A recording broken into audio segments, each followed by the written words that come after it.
My mom screamed at me in front of the entire family that I owe my sister help after her divorce. I looked at her and said maybe she shouldn't have cheated on Marcus.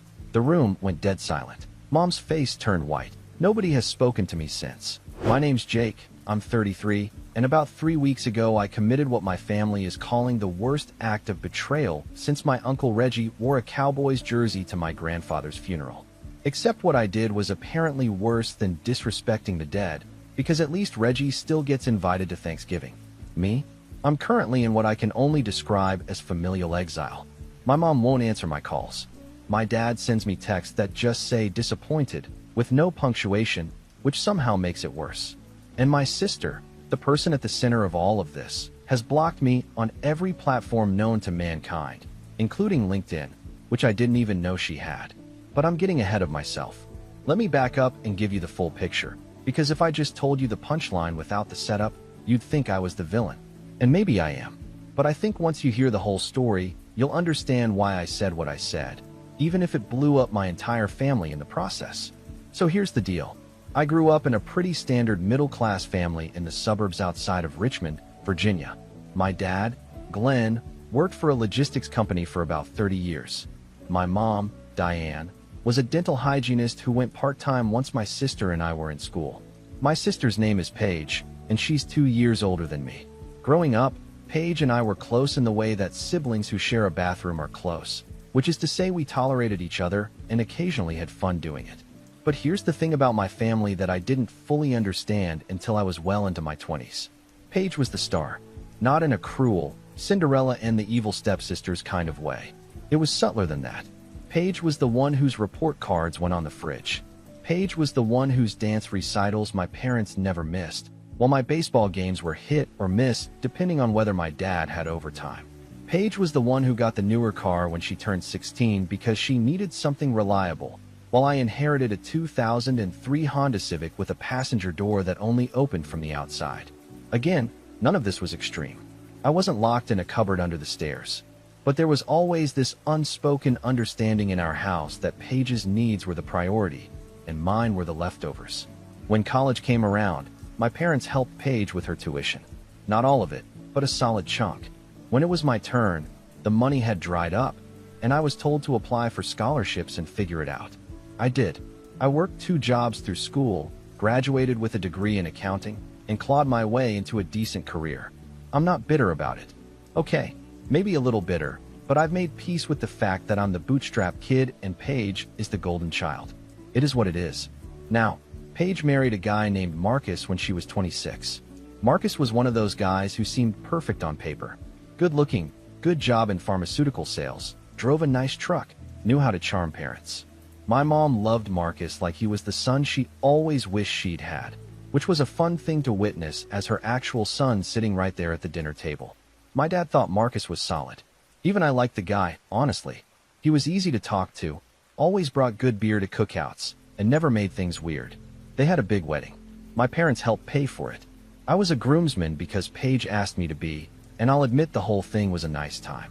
They bought a house in a decent neighborhood, got a golden retriever named Biscuit, and posted enough photos on social media to make you believe they were living inside a catalog for wholesome American life.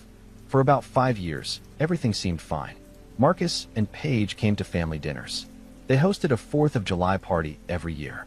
My mom would talk about them like they were a case study in what a successful marriage looks like, usually while glancing at me, the perpetually single accountant who spent most weekends watching basketball and eating takeout. I dated here and there, but nothing stuck. I was okay with that. I had a good life. Good apartment, good friends, a job that paid well, and didn't make me want to drive into a ditch every morning. Not everyone needs the white picket fence on the same timeline. Then, about 8 months ago, the cracks started showing.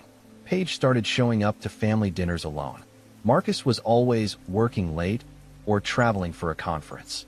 My mom didn't seem concerned. She'd wave it off and say that's just how it is when you're building a career. But I noticed things. Paige looked tired. Not just physically, but the kind of tired that sits behind your eyes and doesn't leave no matter how much sleep you get.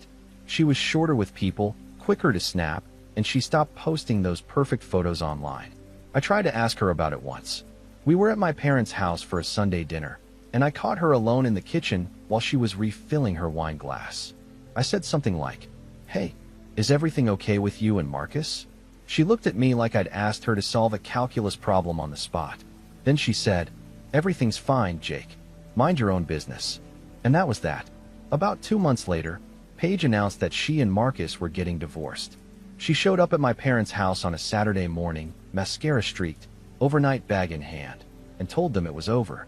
My mom went into full crisis mode, crying, hugging, making tea, calling her sister for backup. My dad sat in his recliner, looking like someone had told him the Braves were relocating to Canada. The whole family rallied around Paige like she was a wounded soldier coming home from war. And look, I get it. Divorce is brutal. I'm not heartless. When I heard, I texted Paige and told her I was sorry and that I was there for her if she needed anything. She sent back a thumbs up emoji, which felt about right for our relationship. The story that was fed to the family went like this. Marcus had changed. He'd become distant, cold, and selfish. He stopped being a partner. He checked out of the marriage. Paige tried everything, therapy, date nights, conversations, but Marcus just wouldn't meet her halfway. She had no choice but to leave for her own mental health. It was a clean narrative. Sympathetic protagonist, clear villain. My mom ate it up. She started referring to Marcus as that man, like he was a war criminal. And for a while, I bought it too. Why wouldn't I? I had no reason to doubt my sister. Marcus didn't reach out to me or anyone in my family after the split, which seemed to confirm the story. He just disappeared. Cold, right? Exactly what a checked-out husband would do. Except that wasn't the whole story. Not even close. And I was about to find out the truth in the most unexpected way possible. But that part comes later. For now, just know that the family had its narrative. Paige was the victim, Marcus was the villain, and I was just the brother on the sidelines watching the whole thing unfold while eating leftover casserole and wondering why my family always seemed to need a production to rally around. What I didn't know yet was that I was about to become the next villain in their story. And honestly, I didn't even see it coming. So for about 3 months after the divorce announcement, the family operated under the official narrative. Paige moved back into my parents' house temporarily. My mom converted the guest room into what she called Paige's healing space, complete with new bedding, scented candles, and a stack of self-help books that I'm pretty sure she ordered off some influencer's Instagram page. My dad quietly covered Paige's car payment and cell phone bill because Paige claimed she couldn't afford them while she was getting back on her feet. Nobody asked me if I needed anything, of course, but that's a pattern so old it's practically a family tradition at this point. During this time, my mom started planting seeds. Little comments here and there about how family needs to stick together. How Paige was going through the hardest time of her life. How it would be nice if I called her more often, visited more, maybe took her out to dinner to cheer her up. I did some of that. I called Paige a couple times a week, took her out for tacos once, even helped her move some stuff out of the house she'd shared with Marcus. I wasn't a perfect brother, but I was trying. But then the requests started getting bigger. My mom called me one Thursday evening and said Paige needed help with a deposit on an apartment she'd found. She said Paige was short about $3,000 and asked if I could pitch in. Now, $3,000 isn't nothing to me. I do okay as an accountant, but I'm not swimming in money. I've got my own rent, my own savings goals, my own life. But I said I'd think about it, which in my family means you've already said yes and just haven't written the check yet. Before I could even make a decision, the truth found me. And it found me in the most random way imaginable. I was at a sports bar on a Saturday afternoon, watching a game with my buddy Trent. Trent's one of those guys who knows everybody. He could walk into a grocery store in a different state and run into someone he went to middle school with. So we're sitting there, and this guy walks up to our table and says, "Hey, you're Jake, right? Paige's brother." I said, "Yeah." He introduced himself as Owen. Said he worked with Marcus at the pharmaceutical company. I figured he was about to say something sympathetic about the divorce, maybe ask me to pass along well wishes or something. Instead, Owen sat down, ordered a beer, and proceeded to blow my entire understanding of the last 6 months wide open. He told me that Marcus didn't check out of the marriage. Marcus found out that Paige had been having an affair. Not a one-time mistake, not a drunken slip-up at a work party. A full-blown, months-long affair with a guy named Drew who she'd met through a friend's birthday dinner. Owen said Marcus was devastated when he found out. That Marcus had tried to get Paige to go to counseling, but she refused because she didn't think she'd done anything wrong. She told Marcus that if he couldn't get over it, that was his problem. Marcus eventually moved out because he couldn't stand being in the same house with someone who wouldn't even acknowledge what she'd done. I sat there with my beer going warm in my hand, just staring at Owen like he'd told me the earth was actually shaped like a trapezoid. I asked him how he knew all this. He said Marcus had confided in him during the worst of it, and that Marcus had kept quiet publicly because he didn't want to drag Paige's name through the mud, especially with her family. He said Marcus thought Paige would at least be honest with her own parents. Clearly, that didn't happen. I thanked Owen, shook his hand, and spent the rest of the afternoon staring at the TV without actually watching a single play. Trent asked me what was wrong, and I told him. His exact response was, "Bro, that's heavy. You want another round?" Which is honestly the perfect thing to say in that moment. Now here's where things got complicated. I didn't know what to do with this information. Part of me wanted to call Paige and confront her directly. Part of me wanted to tell my parents. Part of me wanted to do absolutely nothing and pretend I never heard any of it. Because here's the thing about family secrets. The person who reveals them doesn't get treated as the hero. They get treated as the grenade. So I sat on it. For about 2 weeks, I carried it around like a rock in my stomach. Every time my mom called to update me on Paige's apartment search or Paige's therapy progress or Paige's journey, I wanted to scream. But I kept quiet. I told myself it wasn't my place. That maybe there were two sides to every story and I should give Paige the benefit of the doubt. Then my mom called me on a Wednesday evening and turned the pressure up to a level I wasn't prepared for. She told me that Paige had found an apartment but needed help furnishing it. She said Paige's lawyer fees from the divorce were piling up. She said Paige was struggling emotionally and financially and that the family needed to come together. And then she said the words that hit me like a truck. She said, "Jake, I think you should give Paige $10,000. $10,000. Not lend. Give." She used the word give very specifically. I almost laughed. I said, "Mom, I don't have $10,000 just sitting around to hand somebody." She said, "You have savings, Jake. You've been single for years with no kids. Where does your money even go?" And that right there told me everything I needed to know about how my family viewed me. Not as a person with my own financial goals and boundaries, but as a resource. An untapped well of money that existed to fund Paige's next chapter. I told her I wasn't comfortable with that number and that I'd already helped Paige in other ways. She got quiet for a second, which in my mom's playbook means she's loading the guilt cannon. Then she said, "I just don't understand why you can't show up for your sister the way she'd show up for you." I wanted to say, when has Paige ever shown up for me? When I graduated college, Paige was on vacation with Marcus.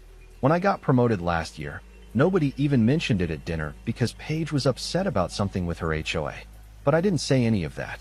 I just said I'd think about it and hung up.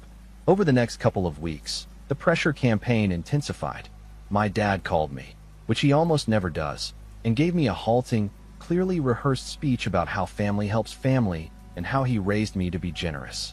My Aunt Cheryl, who I talk to maybe twice a year, suddenly called to tell me how worried she was about Paige and how nice it would be if I stepped up. Even my cousin Brielle, who I'm pretty sure doesn't know my middle name, sent me a text saying she hoped I was being supportive. It was coordinated. My mom had activated the entire family phone tree to guilt me into writing a check, and the whole thing was based on a lie. Paige wasn't the victim of a cold, distant husband. She'd cheated.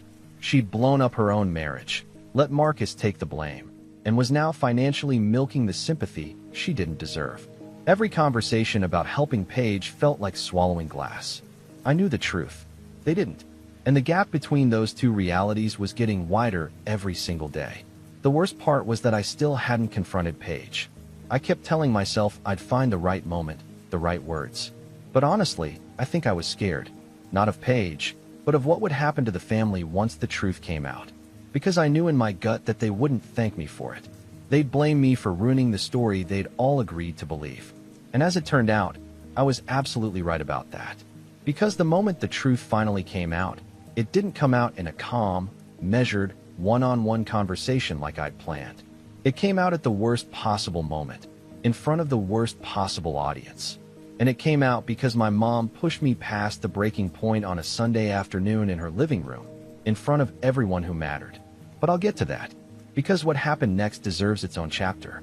So the Sunday dinner happened about 3 weeks ago, and I need to set the scene for you because the details matter. My mom had organized one of her family dinners, which sounds casual, but is actually a production that involves assigned seating, cloth napkins, and at least 2 hours of passive-aggressive commentary disguised as conversation. In attendance were my parents, Paige, my Aunt Cheryl, my Uncle Dale, my cousin Brielle, and me. My mom had made her famous pot roast, which she only makes when she wants to create an atmosphere of forced togetherness. The pot roast is basically an emotional weapon in casserole form. Everything was fine for the first hour. We ate, made small talk, and my Uncle Dale told a story about nearly backing his truck into a mailbox that went on about 4 minutes too long. Normal family dinner stuff.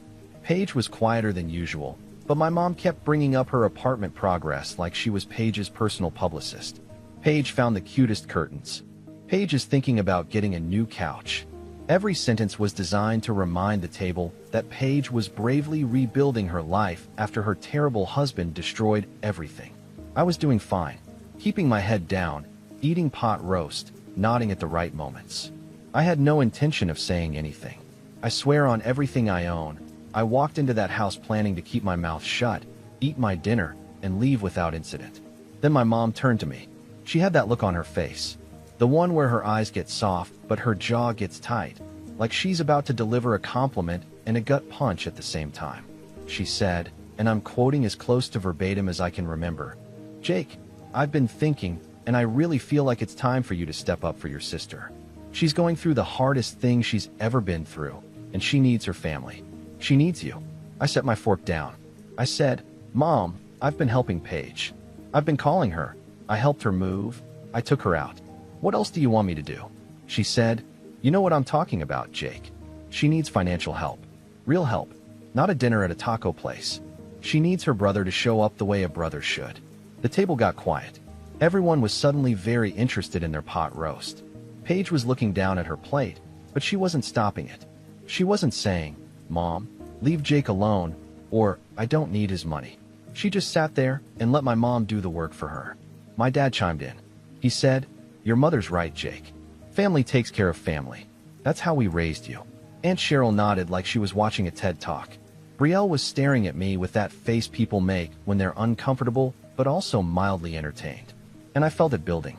That pressure in my chest that I'd been carrying for weeks. The anger I'd been swallowing every time someone called me about Paige's finances. The frustration of knowing the truth while everyone else operated inside a fairy tale. It was all right there, pressing against the inside of my ribs like steam in a pipe. I said, "Mom, I'm not giving Paige $10,000. I've told you that." My mom's face tightened. She said, "I don't understand you, Jake. I really don't. Your sister is suffering, and you're sitting there hoarding your money like it means more to you than your own family." That word, hoarding. Like I was some kind of dragon sitting on a pile of gold instead of a guy with a normal savings account trying to plan for his own future. Something snapped. Not loudly, not dramatically. It was more like a rope that had been fraying for weeks finally giving way. I looked at my mom. I kept my voice calm, or at least as calm as I could manage. And I said, "Mom, maybe Paige shouldn't have cheated on Marcus." The room went dead silent. I'm talking absolute, suffocating, you could hear a crumb hit the carpet silence. My mom's face turned white. Not red, not angry. White. Like the blood had left her body. Paige's head snapped up and she stared at me with an expression I can only describe as pure horror. My dad's fork was frozen halfway to his mouth. Uncle Dale looked like he was mentally calculating the fastest route to the front door. Aunt Cheryl put her hand over her mouth. Brielle's eyes went wide, and I swear I saw her reach for her phone under the table. I didn't yell. I didn't get up. I just sat there and let the silence do its work. Paige spoke first. She said, "What did you just say?" Her voice was shaking. I said, "I know about Drew, Paige. I know Marcus didn't check out. I know he found out you were cheating and you refused to go to counseling. I know he left because you wouldn't even admit what you did." Paige looked at my mom like she was waiting for her to fix it. But my mom was still white-faced and frozen, processing something her brain clearly wasn't equipped to handle in real time. Then Paige did what Paige does best. She went on the attack. She said I didn't know what I was talking about. She said whoever told me that was lying. She said Marcus was manipulative and had probably planted those stories to make her look bad. She called me selfish, cruel, and jealous. Jealous. Like I was envious of her divorce. My mom finally found her voice. She stood up from the table and pointed at me, actually pointed at me like I was a misbehaving dog, and screamed. I mean screamed. She said, "How dare you, Jake? How dare you say something like that in front of this family? You owe your sister an apology. You owe her help. And instead you come into my house and spread lies to humiliate her." I said, "They're not lies, Mom." She said, "I don't care if they're true or not." And that sentence, those 8 words, told me everything I needed to know about where I stood in this family. It didn't matter what Paige had done. It didn't matter that Marcus had been wronged. It didn't matter that the entire family had been lied to. What mattered was that I had broken the rule. I had disrupted the narrative. I had made Paige look bad, and in my family, that was the only unforgivable sin. I stood up. I didn't slam anything, didn't raise my voice. I grabbed my jacket off the back of the chair and said, "I'm not apologizing for telling the truth, and I'm not writing a check to fund a lie." Then I walked out. I sat in my car in the driveway for a long time. My hands were shaking, which surprised me because I felt weirdly calm inside. Like the worst thing had already happened and there was nothing left to be afraid of. Eventually I drove home, poured myself a drink, and sat on my couch in the dark wondering if I'd just made the biggest mistake of my life or the most honest decision I'd ever made. Within 2 hours, my phone started blowing up. My mom texted, "You are not the son I raised." My dad sent, "Disappointed." Paige sent me a paragraph calling me every name she could think of, then blocked me on everything. Brielle sent, "Dude, that was wild," which was the only response that felt honest. Over the next few days, the silence settled in like weather. Nobody called. Nobody texted. I went to work, came home, ate dinner alone, went to bed. I kept checking my phone like an idiot, hoping someone would reach out, hoping someone would say, "Hey, we looked into it, and you were right." But nobody did. I told Trent what happened. He listened, bought me a beer, and said, "You did the right thing, man. It just doesn't feel like it right now." And Trent, bless his heart, wasn't wrong. It didn't feel right. It felt like I'd pulled a pin on a grenade and thrown it into the only family I had. But somewhere in the middle of that first week of silence, something shifted. I started sleeping better. I stopped checking my phone every 10 minutes. I went for a run for the first time in months. The weight I'd been carrying, not just from the secret, but from years of being second priority, was starting to lift. Not all at once, not dramatically, but enough that I could feel the difference. I realized I wasn't just mourning the dinner blow-up. I was mourning the idea that my family had ever treated me fairly. And once I stopped pretending that was true, everything got a little bit clearer. About 10 days after the dinner incident, something happened that I didn't expect. Marcus called me. I almost didn't pick up. His name popped up on my screen, and I stared at it for 3 full rings, trying to figure out why my sister's ex-husband would be calling me when we hadn't spoken since before the divorce. But curiosity got the better of me, so I answered. Marcus sounded different than I remembered. Quieter, more measured. He said he'd heard through Owen that I knew the truth, and that it had caused some problems with my family. I told him that was a generous way to describe what happened. He laughed, but it was the kind of laugh that doesn't have any joy in it. He said he wanted to apologize, not for what happened in the marriage, but for the position I'd been put in. He said he'd stayed quiet because he thought Paige would eventually tell the truth herself, and he didn't want to be the ex-husband who trashed his former wife to her family. He thought silence was the dignified move, but he realized now that his silence had allowed a false story to take root, and that story had put pressure on people like me who didn't deserve it. I told him he didn't owe me an apology. He said he felt like he did, and that he'd been carrying a lot of guilt about how things played out. We talked for almost an hour. He told me things I hadn't heard from Owen, things that painted an even clearer picture. He told me the affair with Drew had gone on for nearly 4 months before Marcus found out. He discovered it because Paige had left her phone unlocked on the kitchen counter one night while she was in the shower, and a message came through that was unmistakably not from a friend. He said he confronted her that same night. She denied it at first, then admitted it, but told him it was his fault for not being emotionally available. He said he offered to go to marriage counseling. She told him counseling was a waste of money and that if he couldn't handle it, maybe he wasn't the man she thought she married. He moved out 2 weeks later. The part that hit me the hardest was what happened next. Marcus said that after he moved out, Paige called him and asked if they could keep things quiet. She said she didn't want her family to know the real reason because it would complicate things. Marcus agreed because, despite everything, he still cared about her and didn't want to blow up her life. So he stayed silent. He let her family think he was the bad guy. He absorbed all of that blame because he thought it was the decent thing to do. And Paige took that decency and weaponized it. She built an entire victim narrative on top of Marcus's silence and used it to extract money, sympathy, and support from everyone around her, including me. After that phone call, I felt something I hadn't felt before. Clarity. Everything made sense now. Paige's defensiveness when I asked about her marriage. Marcus's disappearance. My mom's aggressive campaigning for financial help.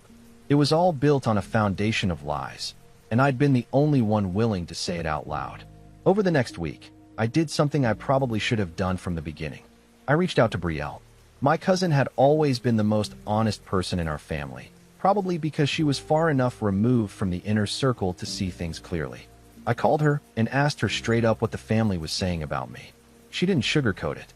She said my mom was telling everyone that I'd had a breakdown at dinner and said horrible things to Paige to hurt her, that I was jealous of Paige's life and was acting out because I was lonely and bitter, that I'd made up lies about Paige cheating because I couldn't stand to see the family rally around her instead of me. I have to be honest, that one stung. Not because I believed it, but because I realized that was probably how my mom actually saw me. Not as someone who told an uncomfortable truth, but as a jealous, spiteful person who wanted to tear his sister down. And maybe that narrative was easier for my mom to accept than the alternative, which was that her golden child had been the villain all along. Brielle told me something else that was interesting. She said she'd been doing some digging after the dinner because the divorce story never added up to her. She'd always thought Marcus seemed like a solid guy, not the cold, distant type my mom described. So she reached out to a mutual friend who still talked to Marcus, and that friend confirmed everything. The affair, the refusal to go to counseling, the cover-up. All of it. Brielle said she believed me. She said she was sorry I was going through this, and that she thought the family was being unfair. She also said she was planning to talk to her mom, my Aunt Cheryl, about what she'd learned. I told her she didn't have to get involved, but she said she was already involved the moment she was sitting at that dinner table watching my mom tear into me. A few days later, things started shifting in ways I could feel, but couldn't fully see. Brielle had talked to Cheryl. Cheryl, apparently, had called my mom and asked her directly whether there was any truth to what I'd said. My mom, according to Brielle, had deflected and gotten angry, which Cheryl took as a confirmation. Cheryl then called my dad, who admitted that he'd heard some things, but that my mom didn't want anyone talking about it. So my dad knew, or at least suspected, and he'd still sat at that table and told me he was disappointed. That was the moment I stopped hoping for reconciliation on their terms. I realized that my parents weren't interested in the truth. They were interested in maintaining the story, and anyone who threatened that story was the enemy, even their own son. But here's where things took a turn that I genuinely did not see coming. Paige's narrative started unraveling on its own, without me doing anything. It started when someone in Paige's social circle started talking about Drew. Apparently, Drew wasn't some random guy who disappeared after the affair. He was still in the picture. People had seen Paige and Drew together at restaurants, at a concert, out shopping. She'd been dating him openly, which wasn't a problem on its own since she was divorced.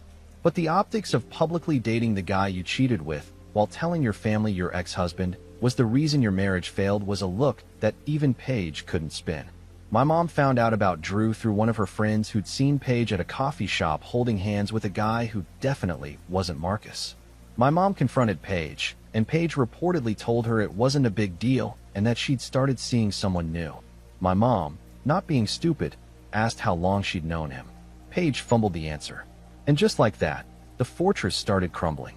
Brielle kept me updated through texts. She said Cheryl had told my mom that she owed me an apology. My mom reportedly said she wasn't ready for that conversation.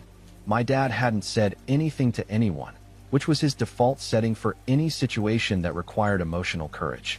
And Paige had gone quiet, pulled back from family events, and was apparently furious that people were spreading her business. I found that last part almost funny. Her business. The truth about what she did wasn't other people's business to spread. It was just the truth. And the only reason it felt like an invasion was because she'd worked so hard to bury it. I didn't gloat. I didn't send any "I told you so" messages. I just kept living my life. Going to work, seeing Trent on weekends, running in the mornings. I'd found a rhythm that felt steady and real, and for the first time in a long time, I didn't feel like I owed anyone an explanation for how I was living. But I knew a conversation was coming. My mom might not be ready for it, but the truth had a way of creating its own timeline. And when that conversation finally happened, I wanted to be ready. Not to fight, not to prove a point, but to say the things I'd been holding back for years, not just about Paige, but about all of it. The favoritism, the double standards, the way I'd been treated like a supporting character in my own family's story. That conversation came sooner than I expected, and it came because my mom finally picked up the phone. My mom called me on a Thursday evening, about 3 weeks after the dinner blow-up. I was eating leftover Thai food and watching a documentary about some guy who tried to sail around the world in a boat he built in his garage. It didn't end well for him, which felt appropriate for my current situation. When I saw her name on my screen, my first instinct was to let it ring. But I picked up because some part of me, probably the part that still wanted his mom to say she was sorry, couldn't let it go to voicemail. She didn't start with an apology. She started with, "We need to talk, Jake." Her voice was flat, like she'd rehearsed this and drained all the emotion out in advance. She asked me to come over on Saturday. She said Paige would be there, and my dad, and that they wanted to sit down and work through things as a family. She said Aunt Cheryl had told her some things she'd been processing, and she wanted to hear my side. That phrasing bothered me. My side. Like this was a he said she said and not a matter of fact. But I agreed because I knew refusing would become another piece of evidence that I was the difficult one. Saturday came. I drove to my parents' house, sat in the driveway for a minute collecting myself, then walked in. They were all in the living room. Dad in his recliner, Mom on the couch, Paige in the armchair by the window with her arms crossed and her face tight. Nobody smiled when I walked in. I sat down in the chair closest to the door, which wasn't a coincidence. My mom started. She said she'd learned some things over the past week that had been hard to hear. She said she now understood that the situation between Paige and Marcus was more complicated than she'd originally been told. She looked at Paige when she said that. Paige looked at the carpet. Then my mom turned to me and said something that should have felt like progress, but didn't. She said, "But Jake, even if what you said is true, the way you said it was wrong. You humiliated your sister in front of the family. You could have come to me privately." I let that sit for a second. Then I said, "Mom, I tried to say no privately. You bulldozed me. You got the whole family to call and pressure me. You told me I was hoarding my money. At what point was I supposed to have this calm private conversation when you wouldn't even listen to the word no?" She didn't have an answer for that. She pressed her lips together and looked at my dad, who was doing his classic impression of a man who wished he were anywhere else on earth. I turned to Paige. She was still staring at the carpet.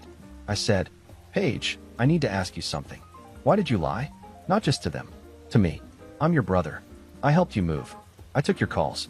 I was ready to support you through the worst thing you'd ever been through. And the whole time, the story wasn't real. Why couldn't you just tell me the truth?" The room was so quiet I could hear the clock on the mantel ticking. Paige stared at me for a long time. Then she said, "Because I was ashamed, Jake." "Is that what you want to hear?" I was ashamed, and I didn't know how to tell anyone. So I told the version that made it easier to get through the day. And then it just kept going, and I couldn't take it back. I believe her. I actually do. Shame is a powerful thing, and I think Paige genuinely couldn't face what she'd done. But understanding why someone lied doesn't mean you accept the consequences of that lie being pushed onto you. And that's what I told her. I said, "I get the shame, Paige, but you didn't just tell a story to cope. You let Mom and Dad fund your recovery. You let the whole family think Marcus was a monster. You let Mom scream at me in front of everyone because I wouldn't hand over $10,000 to bankroll a lie. That's not shame. That's strategy." Paige started crying. Real tears, not performance tears. My mom reached over and put her hand on Paige's knee, which told me everything about where her instincts still were. Protect Paige. Comfort Paige. Even now. I said, "Mom, I need to ask you something too."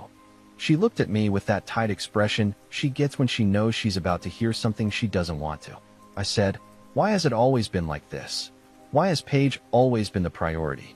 You paid for her college and not mine. You helped with her wedding and never once asked how I was doing. The entire family organized a phone tree to pressure me into giving her money, but nobody has ever once checked on me like that." "What?" My mom opened her mouth, then closed it. Then she said, "Jake, That's not fair. We love you both equally. I said, I'm not asking if you love me. I'm asking why you've never treated me the same. And you know you haven't. You converted a guest room into a healing space for Paige. When I got promoted last year, nobody at dinner even mentioned it. When I graduated college, Paige was on vacation. I have spent my entire adult life being the kid who's fine, the one who doesn't need anything. And the only reason that's true is because I learned early that asking wasn't going to get me anywhere. My dad, who hadn't said a word the entire time, cleared his throat. He said, "Jake, we didn't mean to make you feel that way." I could tell he meant it. He looked genuinely surprised, like this was the first time he'd heard any of this. I said, "I know you didn't mean to, but you did." Nobody spoke for a while. Paige was quietly crying. My mom was staring at the coffee table like it had personally offended her. My dad was rubbing the bridge of his nose the way he does when he's overwhelmed. Then my mom said something that surprised me. She said, "You're right that I pushed too hard about the money. And I'm sorry for what I said about you not being the son I raised." It wasn't a full apology. It wasn't an acknowledgement of the bigger pattern. But it was something, and I could tell it cost her. Paige looked at me and said, "I'm sorry I lied, Jake. I'm sorry I let you take the heat for something I caused. And I'm sorry I never showed up for you the way you showed up for me." I nodded. I didn't say it was okay, because it wasn't. But I said, "Thank you." I told them I needed some time. Not forever, just space to figure out what kind of relationship I wanted going forward on my terms. A real one, where I'm treated like I matter as much as anyone else in the room. My mom cried a little. My dad shook my hand at the door, which sounds stiff, but is actually the most emotional gesture Glenn has ever made. Paige hugged me and said, "I'll be here when you're ready." I said, "I know." I drove home, and for the first time in weeks, I didn't feel like I was carrying something I couldn't put down. The weight wasn't gone completely, but it had shifted into something manageable, something that was mine to carry on my own terms. That was about a week ago. Things aren't fixed. My mom and I have exchanged a couple of short texts, nothing deep, just the beginning of something rather than the end of it. Paige and I haven't talked yet, but she unblocked me, which I'm taking as a good sign. My dad sent me a text that said, "Proud of you, son." 4 words. No punctuation, but it meant more than anything he'd said in years. I talked to Marcus one more time. I told him the family knew the truth now. He said he was relieved, not because he wanted revenge, but because he was tired of being the villain in a story he didn't write. I told him I respected him for staying quiet as long as he did. He said next time he'd speak up sooner. I told him there shouldn't be a next time. Trent took me out for burgers on Friday to celebrate what he called my emotional Independence Day. He bought me a card that said "Happy Birthday" on the front because the store didn't have one for "Congratulations on blowing up your family at pot roast." Fair point. I'm doing okay. Better than okay. I'm not angry anymore. I'm not carrying anyone else's secrets. And for the first time in my life, I feel like my family sees me. Not as the backup kid, not as the ATM. As Jake, the guy who told the truth even when the whole room was against him. You don't owe anyone a lie just because the truth makes them uncomfortable. And you definitely don't owe anyone $10,000 to keep that lie alive. Thanks for reading, everyone. I'll be fine. And the pot roast was good, by the way. That part hasn't changed.